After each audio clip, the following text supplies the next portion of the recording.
आपको कोई हरा नहीं सकता। आप कभी मात नहीं खाओगे। ईश्वर पर आस्था रखने वाला कभी मात नहीं खाता। आस्था मतलब शरणागत। आस्था का अर्थ जानते हो? स्वतंत्र हो जाना, जाकर के कह देना तुम हमारे और हम तुम्हारे। आस्था का मतलब है ईश्वर से नाता बना लेना, संबंध जोड़ लेना। तो याद रखो, जरूरी नहीं तुम ईश्वर से जुड़ो, आस्था रखो। हो सके तो किसी गुरु की शरण में भी आस्था रखो, क्योंकि तुम्हारे जीवन में तुम्हारा माइंड ना बहुत उल्टा है। तुम भगवान से भी प्रश्नों के उत्तर चाहते हो।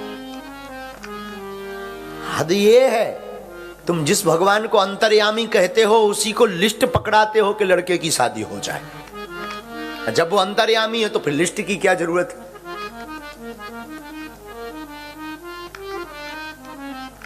अगर आपकी आस्था है ना, आप उलझनों में भी रास्ता निकाल सकते। आस्था टूटनी नहीं चाहिए, याद रखना। चाहे गुरु के प्रति हो या किसी संत के प्रति हो, तोड़ना मत। कितने भी लाखों तूफान आ जाएं, या तो जोड़ना मत, और जोड़ना तो तोड़ना मत। कश्मीर में एक पंडित रहते थे, पंडित राम विद्याधर शर्मा। बहुत प्रकांड विद्वान थे। हनुमान चालीसा का पाठ रोज पढ़ते,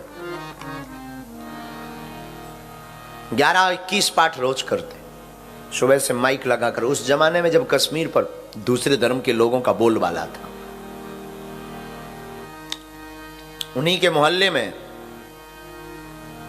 एक स्त्री रहती थी जो थोड़ी थोड़ी लिटिल धार्मिक हुई थी, नई नई।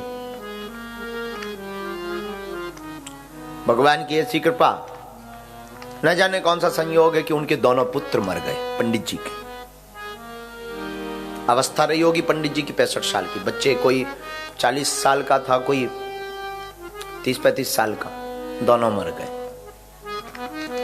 उसको लगा कि अब तो इनकी आस्था बड़ी डगमगा गई होगी। 2 बच्चे मर गए, अब तो ये ईश्वर को भजेंगे नहीं। अब तो लगता है ये गांव, शहर छोड़ के गांव जाएंगे। लेकिन वो क्या खबर देखती है कि 1 माह बाद फिर से माइक चालू हो गया हनुमान चालीसा का। पंडित जी ने हनुमान चालीसा नहीं छोड़े।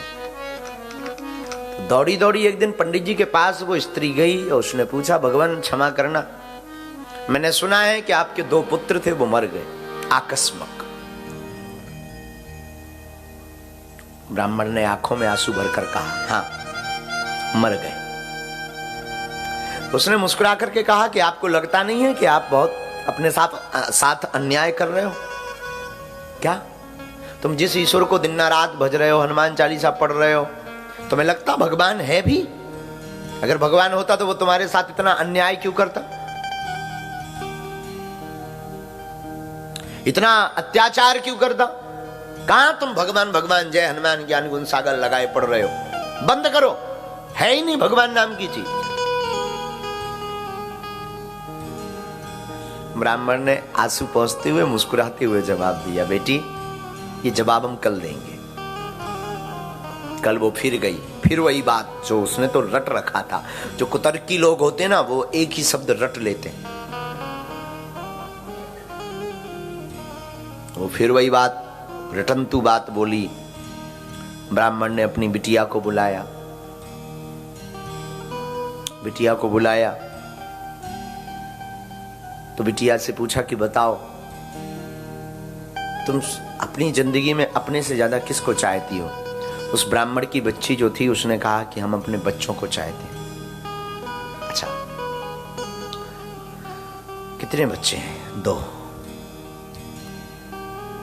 ब्राह्मण ने आंखों में आंसू भरकर पूछा, हमारे जो 2 बेटे थे बेटी, तुम्हारे दोनों जो भाई थे, वो कैसे मर गए? बोले डूबने से, पानी में डूबने से। पानी में क्यों डूबे वो? इस बच्ची को बताओ। जो तार्किक थी उसको बताने के लिए कहा।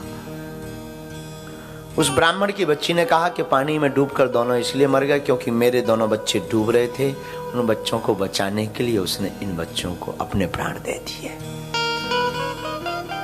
ब्राह्मण देवता बोले, बात समझ आई? नहीं, बोले ईश्वर जो भी करता है अच्छे के लिए करता है। हमारे गए तो क्या हुआ, हमारी बेटी के सुरक्षित बच गए, हमारी बेटी के बच्चे बच गए। और तुम कहती तुम्हारी आस्था नहीं डगमगाई। बेटी पहले तो हमारे 2 बेटे थे, हमें पता है हमारे दोनों बेटे चले गए तो हमें दुख है, लेकिन अब हमारे पास ना 3 बेटे हो गए, 2 बेटी के बेटे हो गए। अब बिटिया भी हमसे कह रही थी 10 दिन पहले, पापा तुम चिंता मत करना, तुम रोना नहीं, आज से मैं तुम्हारा बेटा। और तुम किस ईश्वर की बात करती हो? उस ईश्वर जिसने हमें जन्म दिया, उस ईश्वर की बात करती जिसने हर संकटों से हमें बचाया। और तुम कहती तुम्हारी आस्था क्यों नहीं डिगी, तुम ईश्वर को क्यों भज रहे हो? मैं भजूं क्यों ना? जिसने जन्म दिया, जिसने बच्चे दिए, जिसने परिवार दिया, उसे मैं एक जन्म तो क्या वो पूरा संसार भी ले ले तब भी मैं उसको नहीं छोड़ूंगा। जो देता है वो लेता है, उसने ही तो दिया। ये संसार बनाया किसने?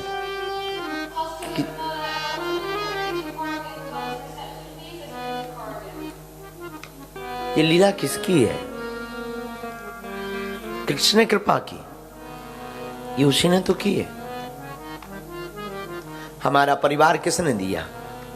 ईश्वर ने ही तो दिया है, भगवान ने ही तो दिया है।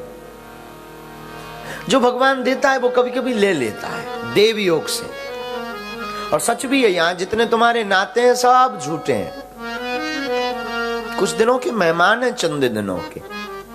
4 दिन की चांदनी फिर अंधियारी रात।